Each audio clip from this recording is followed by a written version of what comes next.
your wedding day is all about you, but it's also all about your partner. And it's also all about your grief. And planning a wedding while grieving requires a different approach than your generic, like, run-of-the-mill sans grief wedding planning.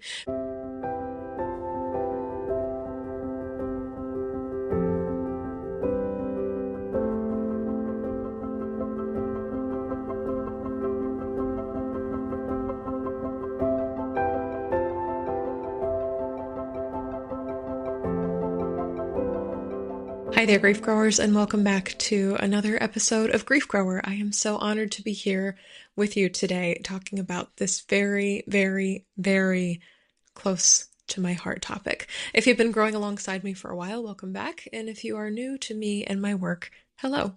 My name is Shelby Forsythia. I am a grief coach. I'm a two-time author and founder of Life After Loss Academy, and I have helped thousands of grieving people stop feeling lost, stuck, broken, and alone in the aftermath of loss and start building lives that they genuinely love from the lives that loss forced them to live. Here we not only honor death-related losses, but also losses like divorce and breakup, major diagnosis, and any other loss that changes your life. And on this show, we believe that grief is not something to get over, as society so often tells us to do. Just get over it, just move on, just let it go.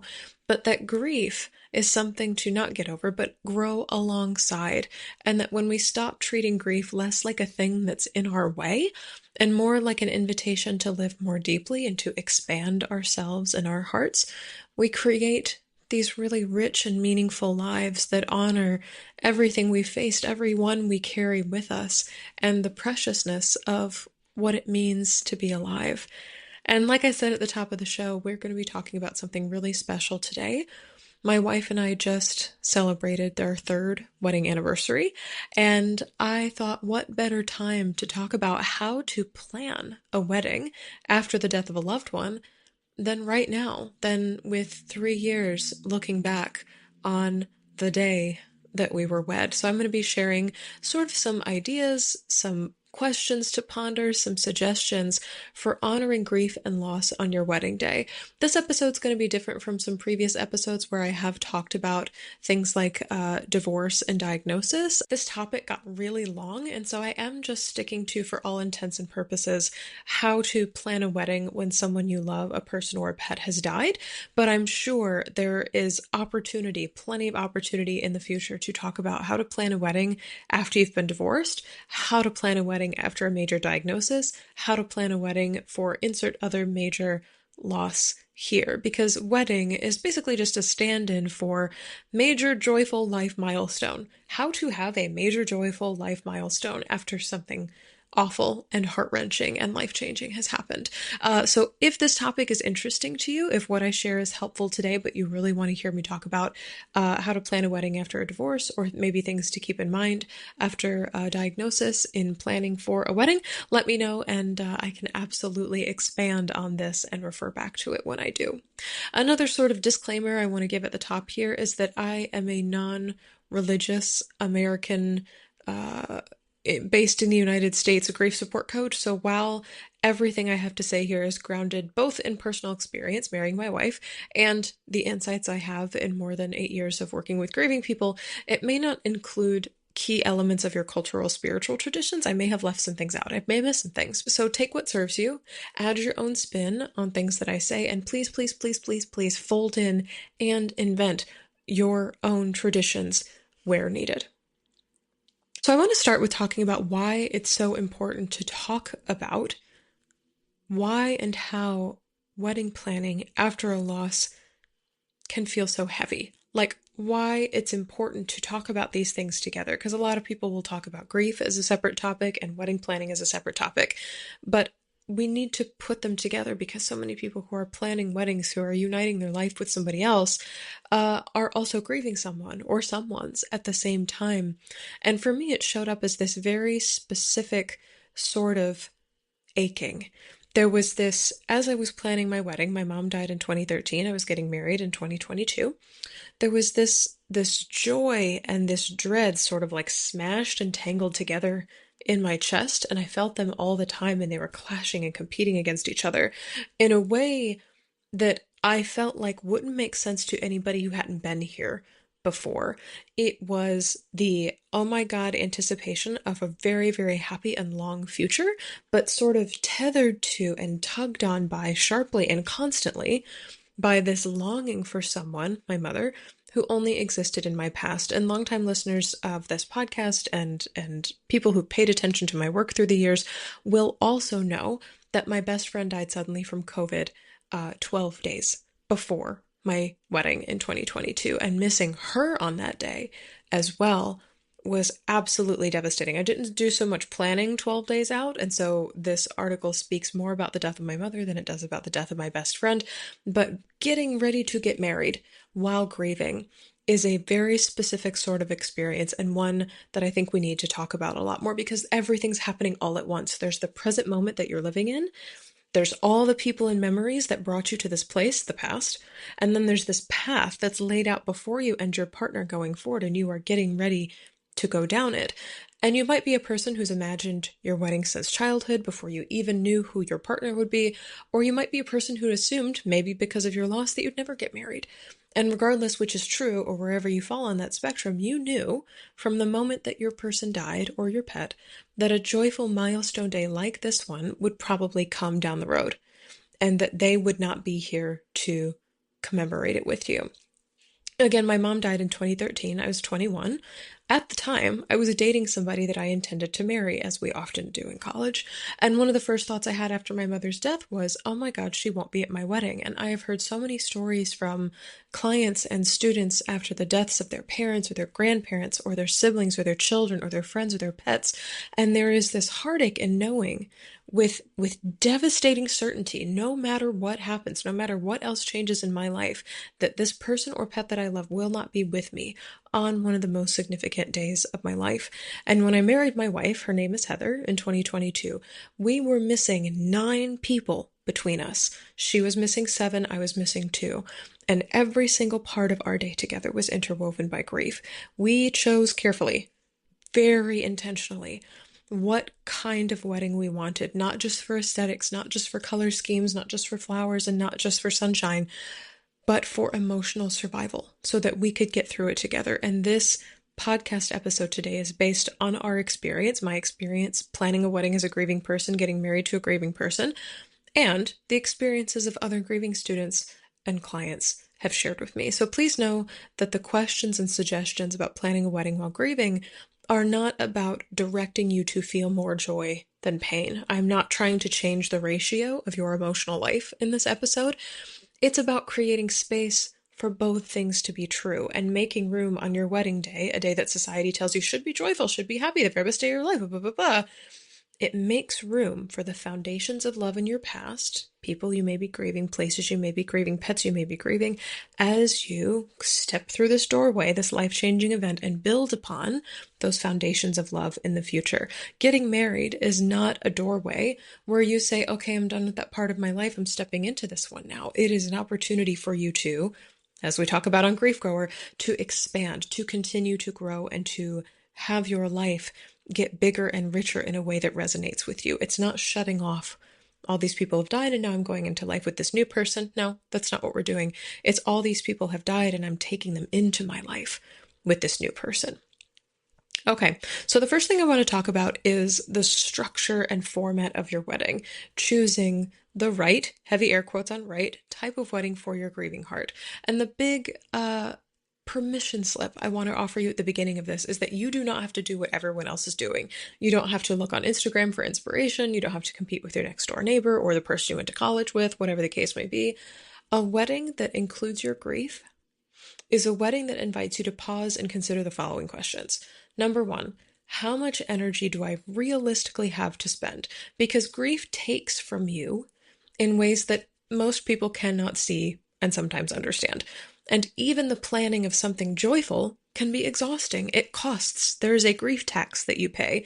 And not just, in wedding planning, but like daily life. Things like logistics, numbers, dates, timelines, those are even more important when you're talking about planning a wedding and planning a wedding with grief. So something like a smaller wedding or an elopement might offer you more peace of mind and allow you to be more present with your partner on the day. And if you're looking for inspiration on smaller weddings, you might try searching micro weddings on Google or Pinterest. This is kind of a trend that's popped up in recent years and something that I think even more people will be tilting into, especially as the economy is unstable. World leaders are doing awful things, especially here in the United States. I think people are more interested in having things that feel smaller and more intimate and more energy and resource saving, but also richer in emotional depth and meaning. Second question, under kind of space and format for your wedding, what kind of emotional space do I need? Do you want something that feels quiet or a communal celebration? Would something as big as a wedding party? Wedding planning is basically planning a party. Planning a funeral is basically like planning a party. Planning a wedding is basically like planning a party. Will a party energize or exhaust you? Can you elope now and host a celebration later? Unless your culture or religion dictates a very specific wedding timeline, and some do, feel free to get creative with the timing of your wedding. This could look like having a very small church wedding now and an all-out party the same time next year on your first anniversary. My sister did this during COVID. Or this could look like scheduling like times to pause or times to breathe into the day. These are moments of space where you can be by yourself or alone with your partner between things like hair and makeup or taking pictures or the ceremony, the reception, rounds on the dance floor. Do you or can you schedule times to regularly step away so that you can breathe and be with your heart and like do a little check-in beyond going to the bathroom? Going to the bathroom when you're grieving and at a wedding is not a break. You are often getting out of dresses or getting out of suits, trying to just like do the task of going to the bathroom. That does not constitute a break. I'm talking about a very real scheduled breather that you fold into the day. Third question in this section, who do I want by my side? Because so many of you listening know that when you grieve, your tolerance for surface level relationships just plummets. So choosing people who are going to be at your wedding, who understand the fullness of your heart, everything you're carrying, including the things that may still feel broken on your wedding day. This goes for your wedding party and your guest list, but also applies to service professionals as well. So my wife and I chose to elope, and I'll talk about that later, but we chose a grief-friendly photographer who took so much pressure off us when it came time to take literally, I shit you not, 2 hours worth of photos. And simply reaching out to her with, I'm grieving my best friend, I'm grieving my mother, she's grieving almost every single member of her immediate family. How can you help us honor that emotional experience? This opened doors for all kinds of things that we did not consider. She gave us space to pause. She gave us moments where we could just like take in the scenery before having to smile and turn to the camera. It was so incredibly lovely. So telling this to your service providers for your wedding can open up all kinds of options for things you didn't even think of. So your caterer might offer to make a dessert inspired by a relative's peach cobbler that has long passed. Your DJ might suggest that your end of the night send-off song is your brother's favorite song or favorite band. Your tailor could suggest adding something onto your suit, like extra pockets, so you can carry not only tissues, because we will be crying on our wedding days, but maybe your best friend's antique pocket watch, something custom, so that you have the ability to honor your grief and the joy all at once. Next question here is, where do I want to be? This looks like choosing a location for your wedding that feels emotionally safe. This could mean getting married in your backyard under the tree where your loved one always sat, or maybe somewhere so far away that it holds zero memories about grief or loss. This could be like a destination wedding or something, maybe a place you or your partner has never been before, and so the memory that you make there is the first one that you make together in this place. So as you consider venues, ask yourself, how long will it take to get there, and potentially how much money will it take to get there? How do you feel inside of it when you're there? And does it have the space you need, not only for you and your partner and your guests, but also for your grief? Next question, what time would feel best? And I think this is such an underrated question when it comes to wedding planning in general, but especially wedding planning with grief, because considering what season you'd like to get married in, not just for the venue availability or the types of flowers, but also for how you carry your grief. If winter holidays are hard, I'm thinking of things like Thanksgiving, Hanukkah, Christmas, New Year's, you might choose to get married in May instead of December. If Father's Day feels really shitty to you, perhaps September is a better fit for you than June when Father's Day occurs.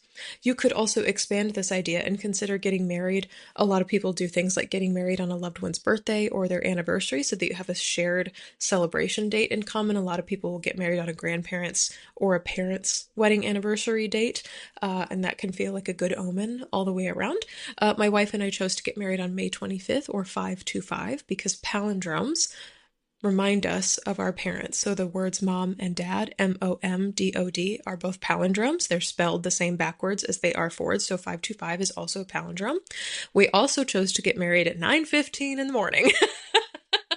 Because that's when our energy was the highest. We felt the most ready for the day, first thing in the morning. And so we took photos, we had tacos for lunch, and we got tattoos. We then went down for the count and took a nap at our hotel at 3 o'clock. And it was so nice, especially after the unexpected death of my best friend, to be able to sleep before getting back up and dressing up for wedding dinner. This was a very, very intentional part of our day. Is we start early. We're getting hair and makeup done at 6 in the morning. We're getting married at 9. We're getting photos taken. We are living a whole life. And then by 3 p.m., you get the chance to sleep and to rest. And I have not heard anybody else have a wedding like that. But I'll tell you, as a grieving person, already coming into this, and then who was unexpectedly grieving about 2 weeks before, again, a fresh loss, a new loss, having pre-planned rest in the middle of the day absolutely felt like a lifesaver and a game changer.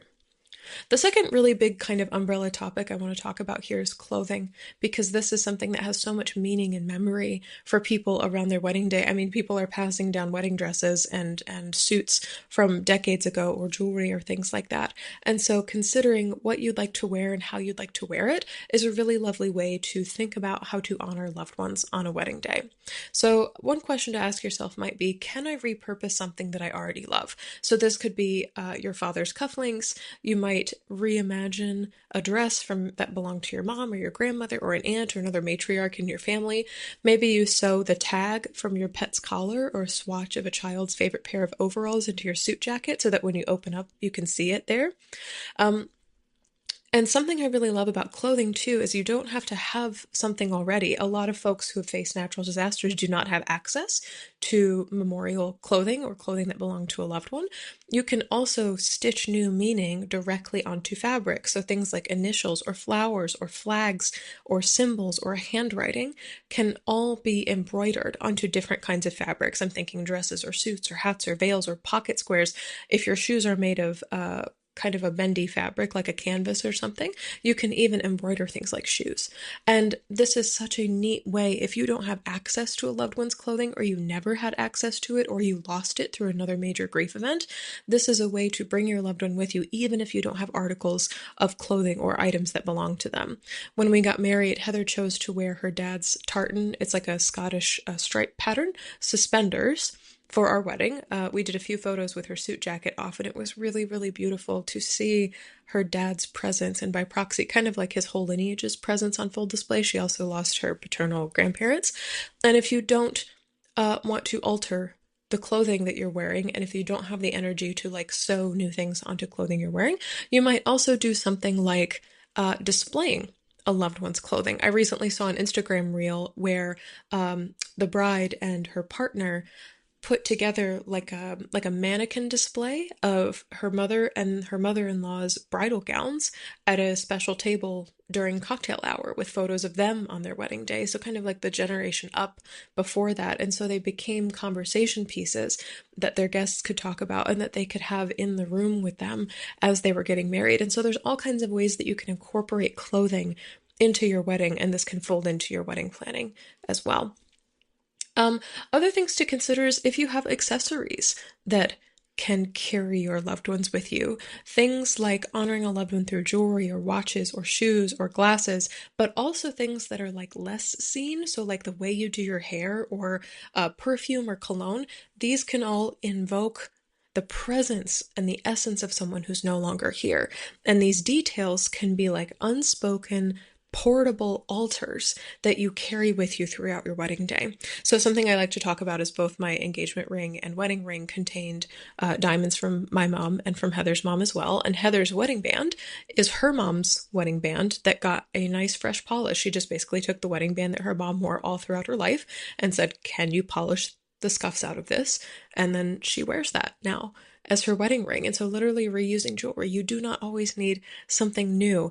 And we just had our jeweler engrave very shallowly little engravings of our handwriting on the inside of our rings, so that they had an even more special touch to them. But in terms of needing to have things be brand new, not the case with weddings. And so every time I look down at my fingers, I don't just see myself and my wife, I see our parents as well. And it's something that's really beautiful, that I love about how we chose to put our wedding together.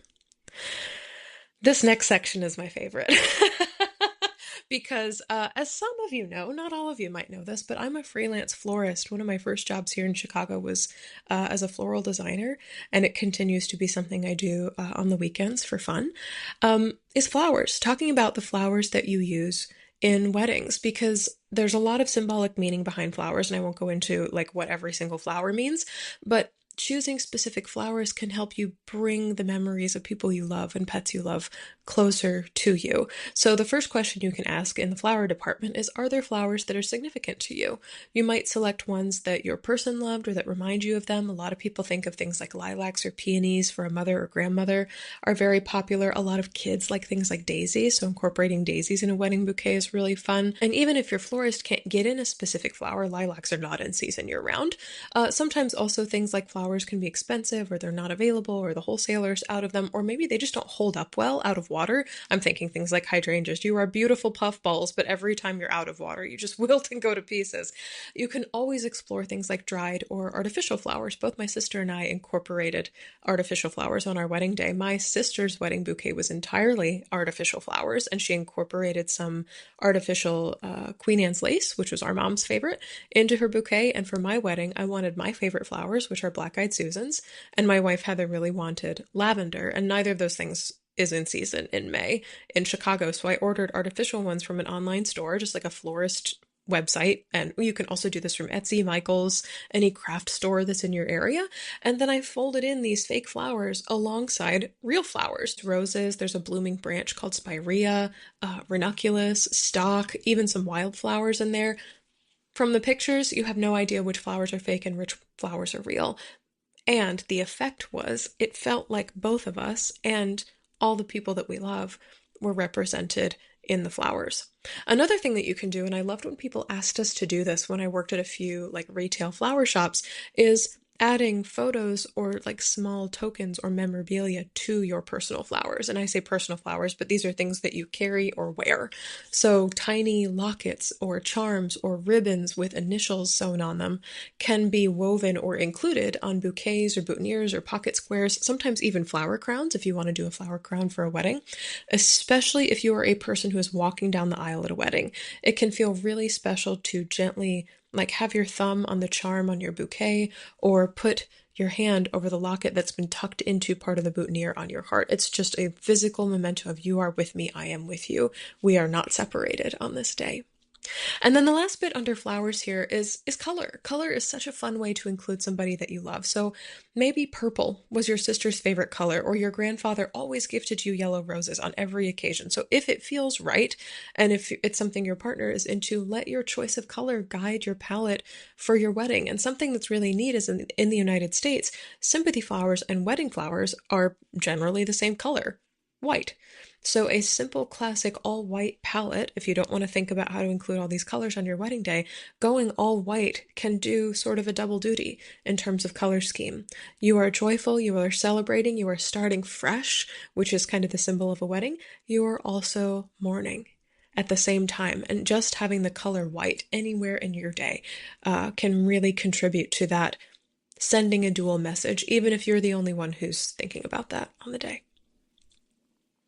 All right, the next section I want to get into here is about words, because I can't I can't do a wedding episode without talking about the words that we say on our wedding day. So speaking words that honor both grief and joy. So whether you're religious or spiritual or completely secular, things like readings or writings, like in your vows, can help capture how deep and rich the emotional complexity of the day is. So the first thing I would do if I were you is sort of take an inventory, make a list of who's going to be speaking, including you, don't forget yourself, on your wedding day, and then ask yourself the following questions.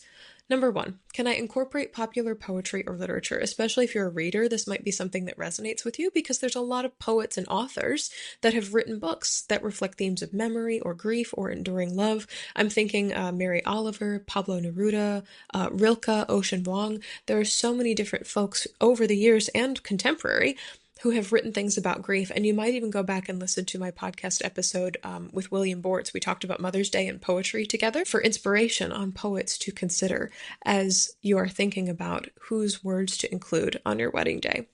Second question, would I like to read a letter or journal entry written by the person I'm missing? And make sure this letter or journal entry is something they would have wanted read out loud. Like, don't go reading their private diaries at the reception.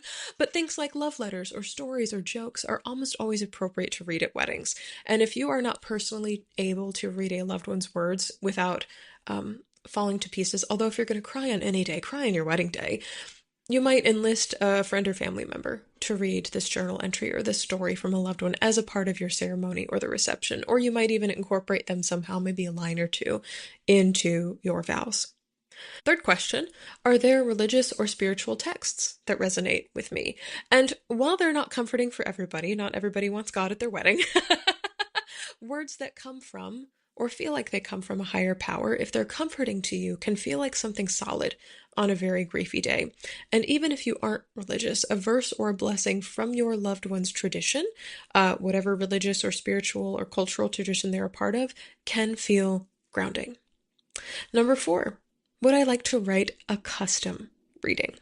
If you have an officiant or master of ceremonies, somebody who's kind of guiding the day for you with their words, supplying them with statements that set the space that you're in can feel very helpful when it comes to honoring not only your grief, but the griefs of all the other friends and family members in the room. Because I'll guarantee you this, on your wedding day, you will not be the only one grieving. These could include things like a warm welcome to everyone who loves this couple, including those who passed on. There are some who cannot be here today, and the couple carries their love with them into their marriage. Or we honor everyone, living and gone, who showed the couple what it means to love.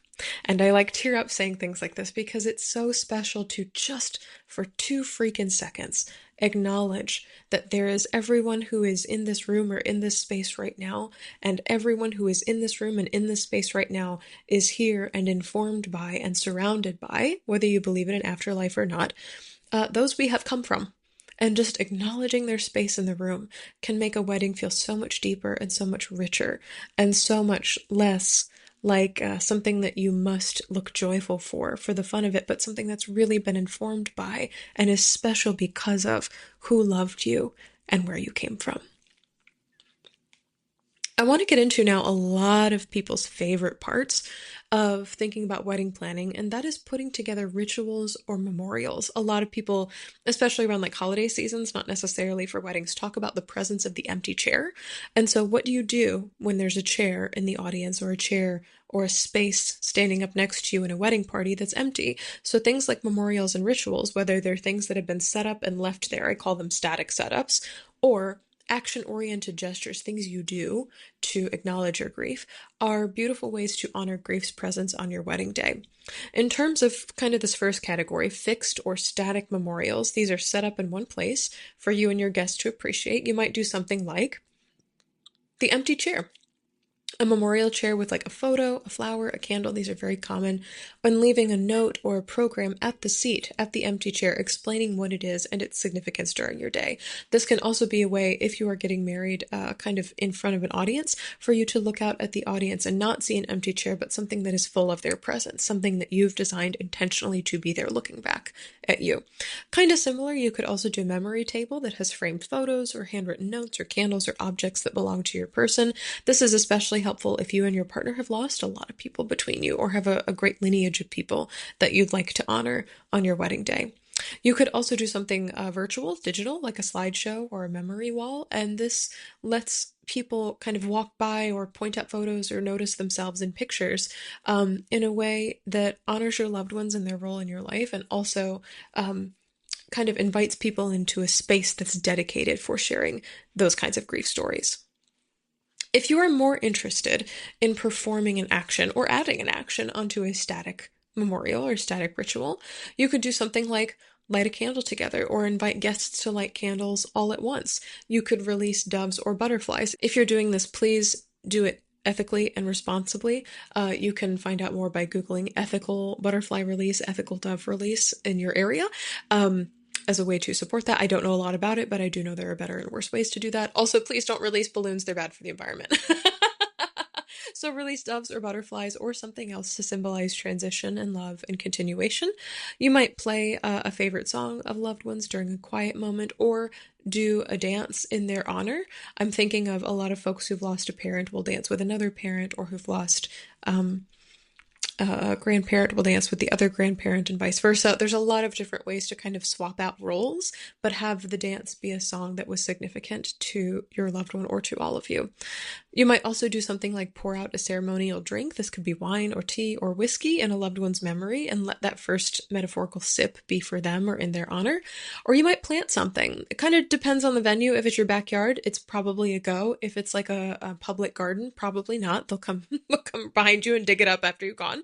But something like planting a tree or flowers or herbs as a part of the ceremony or reception can feel really, really special, and like you are doing something that honors the past while also moving forward into the future, something that grows. Memorials and rituals, just in general, are really also great jobs to give trusted friends and family who say things like, let me know if there's anything I can do to help. That dreaded sentence that grieving people hear time and time again. But if somebody comes to you and says, let me know if there's anything I can do to help, and you genuinely trust them with one of these tasks, you might employ your techie cousin to put together a slideshow, or you might call up your uncle who is a landscaper and say, hey, can you source a tree from this nursery? Whatever you choose to do in terms of memorial and ritual, it's not necessarily about what you do. It's about the intention that you have behind it and how it honors your grief and the person or people who have died, or pets who have died, that you are bringing with you into this day. Some thoughts I want to leave you with, because I know I just dumped a whole bunch of information about wedding stuff onto you in the midst of grief. And if you're not getting married anytime soon, or if you've been married before, maybe you're grieving a spouse, this episode isn't for you, that's okay. Thank you for listening this far. And also, if you know anybody getting married in the near future, I would love it if you shared this episode with them, because whether they or their partner are grieving, it's a really, really helpful tool to have in your back pocket when you're planning and have also experienced some sort of loss. The thing I want to leave you with is that your wedding day is all about you, but it's also all about your partner, and it's also all about your grief. There's a lot of people riding in the metaphorical car that is following that path into the future for you.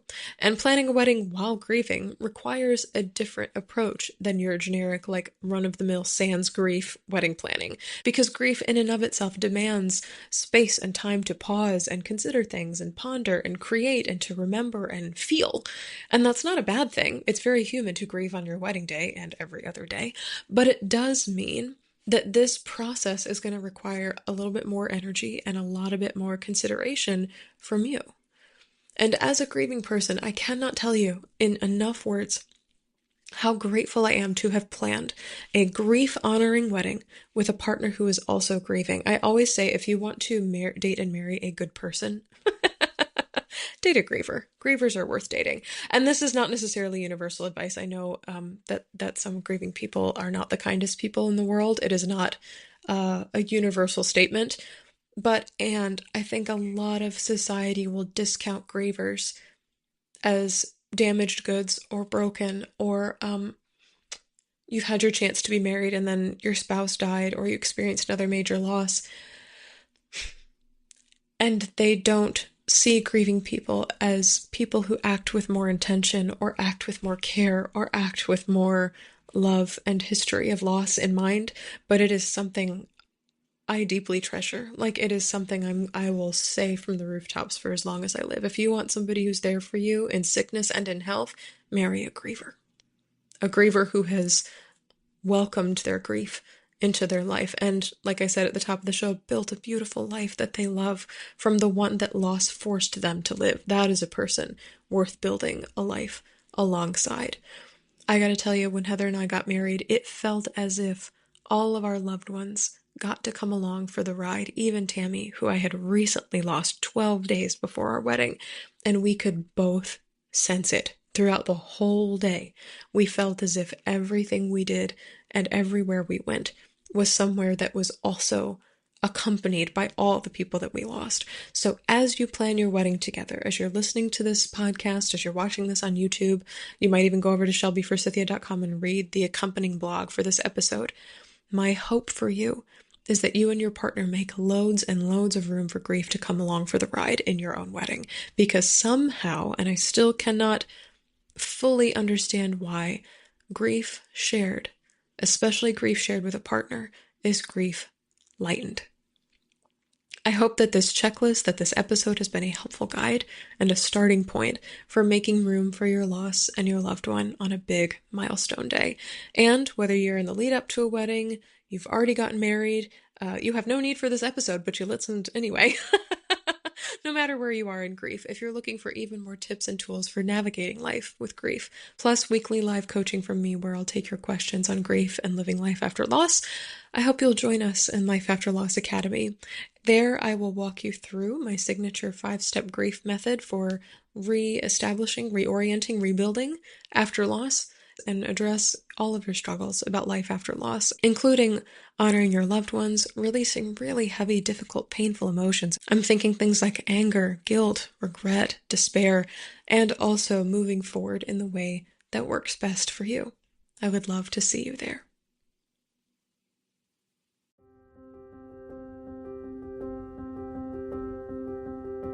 That's all for this episode of Grief Grower. Thank you so much for joining me today. If you're looking for grief support beyond this show, you can find free workshops, blog articles, and my signature What's Your Grief Support Style quiz at shelbyforsythia.com/links. If this podcast felt comforting, educational, or otherwise helpful to you or someone you know getting married soon, please subscribe and leave a review on Apple Podcasts or Spotify. And be sure to share this show with a friend because you never know what someone you love is going through. A huge thank you to the Grief Growers community for supporting the show on Patreon. If you'd like to join them and help me keep this show free from ads for mattresses and meal delivery kits because grief is hard enough without commercials, head to patreon.com/shelbyforsythia. As a Patreon supporter, you get to help me choose new topics and guests for the show, and you are the first to get behind-the-scenes access to all of my upcoming projects, like my new book, which is coming out in 2026. Grief Grower is hosted by yours truly, Shelby Forsythia, and our music is composed by Addie Goldstein. Until next time, I see you. I am so proud of you and the work that you're doing in the world, and I love you. Because even through grief, we are growing.